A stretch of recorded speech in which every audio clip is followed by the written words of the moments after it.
can't believe you. I gave you barbecue. It's supposed to be only I you. put What's going disinfectant for on? grab I heard, ice, no, the whole wait a minute. thing. I heard they got you on the side. The press conference for Shakur Stevenson vs Teofimo Lopez teetered on the edge of chaos, sparks of fury igniting as both fighters traded venomous glares, each word dripping with provocation, threatening to explode the room into uncontrollable pandemonium.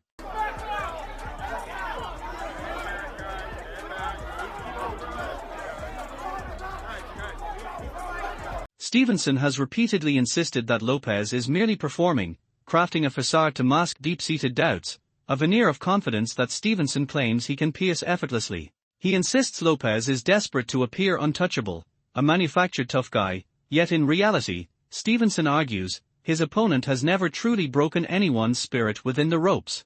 All the boasts and psychological theatrics, he asserts, crumble under scrutiny. He highlights fighters like Steve Claggett and George Lachenko, who endured every round against Lopez, standing unshaken, proof that no matter the mind games or bravado, Lopez's supposed mental dominance is far from absolute, a fragile illusion waiting to crack under pressure. Nervous, and he's giving off energy as if he's trying to dilute his brain into believing things that are basically not going to happen. I just don't understand how he can dilute his brain into believing that when he didn't make Steve Claggett, that's his name, Steve Claggett, quit. He didn't make him quit. He didn't make George Kambosos quit. He did not make Lomachenko quit. So what in the world makes him think that he's going to make me quit? Measured against elite standards, the truth becomes unmistakably clear. Lopez has yet to prove he can genuinely threaten top-tier opponents, and Stevenson has no intention of becoming the outlier to that pattern. He questions their hype, pointing to Lopez's bouts with Sander Martin and Jermaine, fights that, while celebrated, only revealed cracks in his armor. Stevenson believes those vulnerabilities are doors he can pry open far more decisively than Martin ever did. In that reality, the so-called challenges become glaring weaknesses, and for Stevenson, every flaw is an opportunity, a thread of advantage he intends to pull, twisting it to his favor, leaving no room for error, no mercy, only calculated exploitation. Southpaws, and he's had two questionable performances against Southpaws. What do you feel like he struggles against Southpaws because he beat two very good ones? I mean, it's hard to say. It's hard to say. They say he beat two very good Southpaws. I don't want to take credit away from him. He did what he's supposed to do. But I do know with Josh Taylor, he was dying at the weight class. He was dying at 140 pounds. He was too big for that weight. Like, he shouldn't have been fighting. So I can't say he beat the best versions of them guys. I'm not taking none away from him. Teo's a tremendous fighter. But I don't look at that and be like, oh, that was amazing. Like, it was a great performance. He did what he was supposed to do with what was presented in front. At exactly the critical moment, he asserts he is at his absolute peak, a version of himself honed over 12 relentless weeks of training, impervious to doubt or fear. While others may have faltered under Lopez's psychological assaults and bluster, Stevenson claims his mind has been sharpened and armored against such manipulation. He views this fight not merely as a contest but as an unveiling, a stage to expose Lopez to the world, stripping away illusions and bravado, and to decisively cement, beyond question, who truly reigns as the superior fighter in the ring. For you and your legacy to do what you know you're going to do on Saturday? It means everything. I trained really hard for this moment.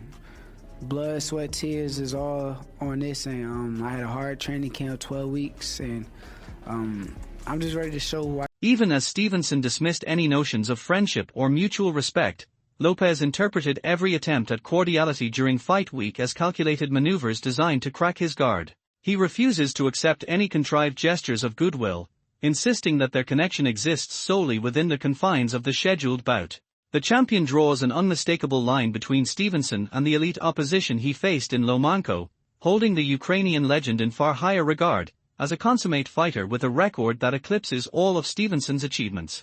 In Lopez's eyes, this stark contrast diminishes Stevenson's status, relegating him to a level below the premier challenges he once confronted, an opponent lacking the same aura of mastery, leaving the champion's perception firmly tilted in favor of the icon he reveres.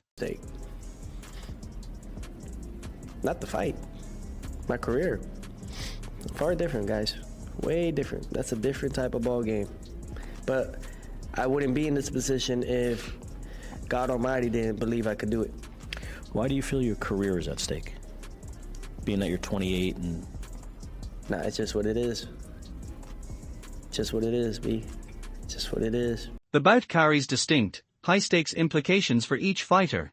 Lopez argues that Stevenson has a safety net as the reigning lightweight champion. A loss would merely return him to a division he already commands. For Lopez, however, everything teeters on the edge. His entire professional trajectory feels perilously poised, igniting a ruthless intensity and urgency he doubts Stevenson can match. His preparation has been absolute, a total purge of distractions, channeling every ounce of energy into a single, unyielding objective. Lopez emphasizes sacrificing every other facet of life to devote himself entirely to this fight, embracing a level of commitment he believes sets him apart. He plans to harness the mental toughness forged from long, exacting training, exploiting any signals Stevenson may give if he attempts to engage. Every move, every feint will be calculated to provoke, to unbalance, and the clash promises to be explosive, relentless, fiery, and aggressive from the first bell to the last, a battle where stakes and resolve collide with no margin for error. You think he's going to, without giving away your game plan, how do you feel like he's going to approach you? I don't know. I think that with SHAKUR Stevenson, you know, his fight with Cepeda, this was a good run for him to get to this point right now. And I think this is why we're at this pinnacle in the ring 6 and why it's all happening now. So, but seeing him stylistically in that fight doesn't mean that he's going to carry that every time. Right. If he does, we're ready. And if he doesn't, we're also ready for that too. Knowing SHAKUR, he might mix it up. And in both ways, stylistically. Mm-hmm. And if he does that? And if he does that, then grab your popcorn early. You know, get your popcorn early, get your beer early, and you know, sit down and don't blink. Perspectives on this matchup underscore just how unpredictable it truly is, highlighted by insights from Pauli Malignaggi, whose sharp analysis is rooted in his own successful fighting career.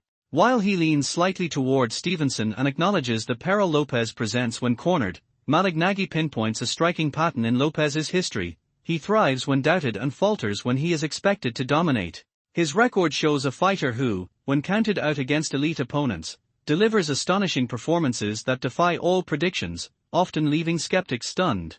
Yet the reverse is equally revealing. When he enters as the favorite, burdened with high expectations, Lopez sometimes wavers, appearing unfocused, unable to impose the dominance the odds suggested. This duality makes forecasting the outcome precarious, a delicate balance between rising to the challenge or succumbing to pressure, with every round potentially tipping the scales in a moment of brilliance, or a fleeting lapse. SHAKUR the edge, I do, but Teo is not something to play with because when he's got his back to the wall, he becomes the most difficult guy to deal with, you know? And he's got his best performances when people count him out. And then when people feel like he's going to win easily, he's got his worst performances. So this is one of those times where Teo could make it really, really interesting. SHAKUR for me is a possible pound for pound #1 at one time. But if there's a guy who could be a threat to him, it is Teo because Teo has that little bit of difference-making ability. Is it a 60-40 fight? Is it still close? I mean, it's probably 60-40, maybe even higher, but that's a live 30 and 40 by Teofimo because, again, the way he shows up is very, very difficult and tricky. But it's very rare for fighters to fight in their prime nowadays. They're both, 28 years old. They're fighting in their prime. Yeah. You got to give a lot of respect to both of them, right? Yeah, you do.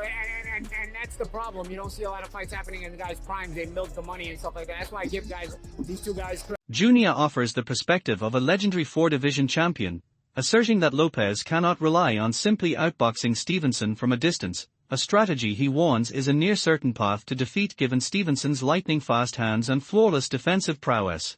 Instead, Lopez must embrace risk, stepping into exchanges and landing his own punishing shots, daring to challenge Stevenson head-on.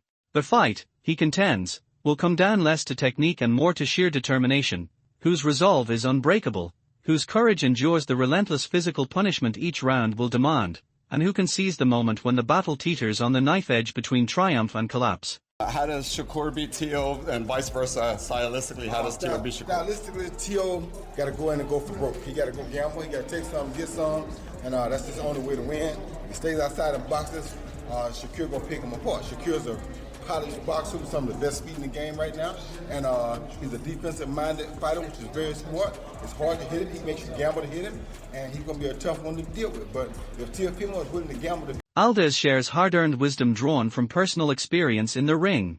Back in 2022, many believed Valdez had the tools to hand Stevenson his first defeat, only to face a sixth-round knockdown and lose every single round, a stark testament to Stevenson's relentless precision.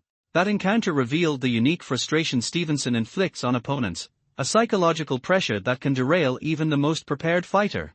Valdez warns Lopez against allowing that irritation to dictate his decisions, stressing the peril of reactionary mistakes. He underscores the absolute necessity of committing fully to the game plan laid out by trainers, executing it with unwavering discipline and control from the opening bell to the final moment, leaving nothing to chance in a fight where a single lapse can determine everything. If we go off paper, I would say Shakur Stevenson, but I would hate to say that because I can see Teofimo Lopez doing the opposite.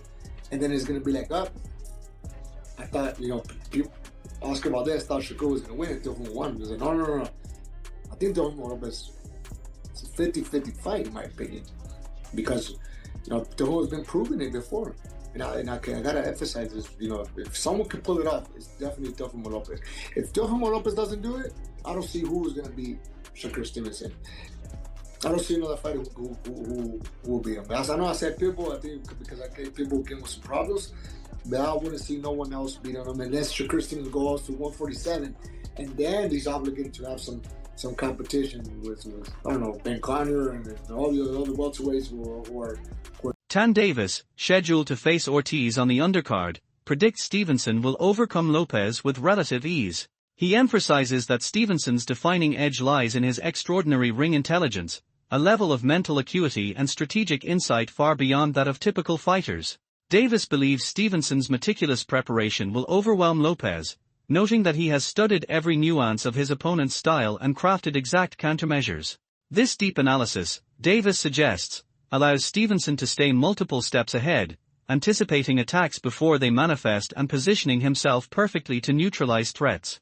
In this view, the fight becomes less about brute force and more about the cerebral chess match, where Stevenson's foresight and tactical mastery could dictate the outcome long before the final bell. I was gonna beat him fairly easy, I'm not gonna lie to you. T.O. know exactly who he's facing. And I just feel like Shakur is just so focused, so locked in. But not only that, I just feel like his IQ is just on a whole nother level. Shakur IQ is crazy, for real. And he's gonna show that, January 31st, he's gonna show that he levels ahead of Teofimo, for sure. And you're a person that really can speak to the acumen of Shakur Stevenson because you guys have been training together since you've been youngsters. A bit of a prodigy, he's always been. Talk to us about that level of special to the level of special that we're seeing now from Shakur Stevenson. Man, Shakur always in the gym, number one. He's always working, like for real.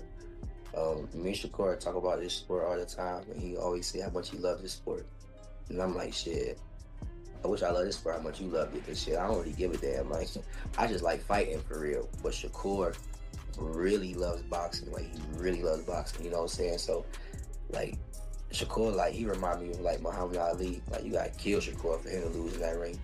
Dead ass serious. Like, you know what I'm saying? So, Shakur just loves his sport so much for him to even come close to anybody. You know what I'm saying? Again, y'all gonna see this shit January 31st. Just a different level of dedication from Shakur Stevenson all the way around, huh? Yeah, for sure.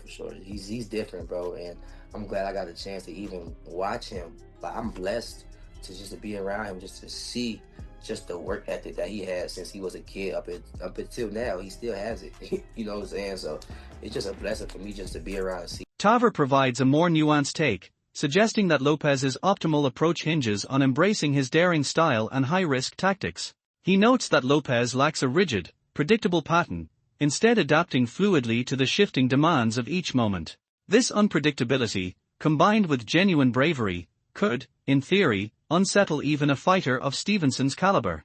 Takeover emphasizes Lopez's agility as a tactical tool, allowing him to slip past Stevenson's jab and create opportunities in close quarters. The champion's willingness to engage in exchanges might open occasional windows for Lopez to land meaningful shots, injecting tension throughout the bout.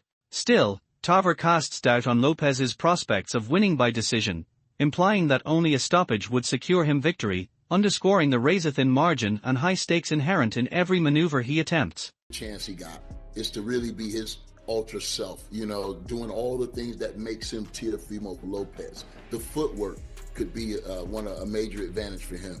You know, being able to get inside. You know, a lot of times he fights free. You know, he don't really have a style. He does what it takes. And he's a gutsy fighter. You know what I mean? Real gutsy.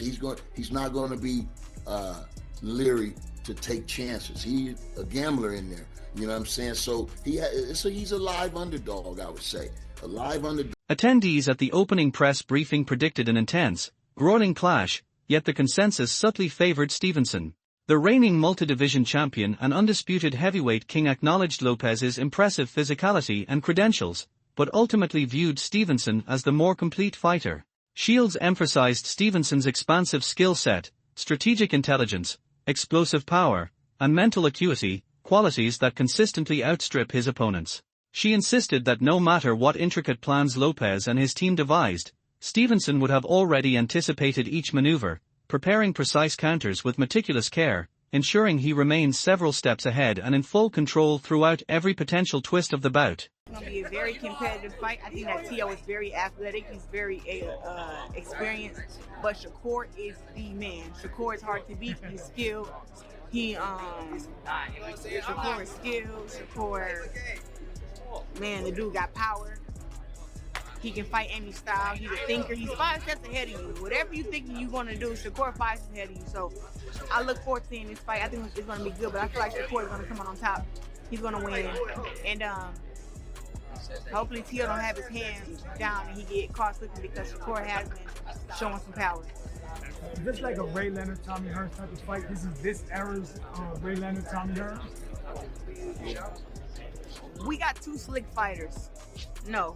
It's not that. No, it's like a, I don't know. If you want to say like a Pernell Whitaker versus a Sugar Ray winner type of deal. Like, that's how I look at it. Like, yeah, both athletic, both sharp, both really good on their defense, both just very explosive. Like, it's one of those fights. Like, you talking about Marvin Hagler? He used to come and get you. Like, Shakur can do that. Now you don't know what he's gonna do for this fight. You don't know, but I know he's gonna do whatever he gotta do to win. Sanchez, the legendary coach behind Gennady Golovkin, addresses concerns that the fight might drag if both men adopt a defensive stance. He insists the bout's excitement will hinge almost entirely on Lopez's willingness to engage and operate within his comfort zone. Despite lingering doubts, Sanchez remains optimistic based on his read of Lopez's character, confident the champion lacks the temperament to simply coast through 12 rounds. He believes Lopez's ambition and drive for superstar status will push him to challenge Stevenson aggressively. Should Lopez mount a calculated assault, Sanchez predicts Stevenson will respond with far more than just his jab, setting the stage for a technically masterful contest, the kind of elite, high-level battle fans crave and expect, full of sharp exchanges and strategic brilliance. Great talent, and Teofimo looked great in his last fight. Of course, he didn't have Shakur in front of him, but I think that for Shakur, he has to keep the fight at his distance. If he does that, I think it's a win for him.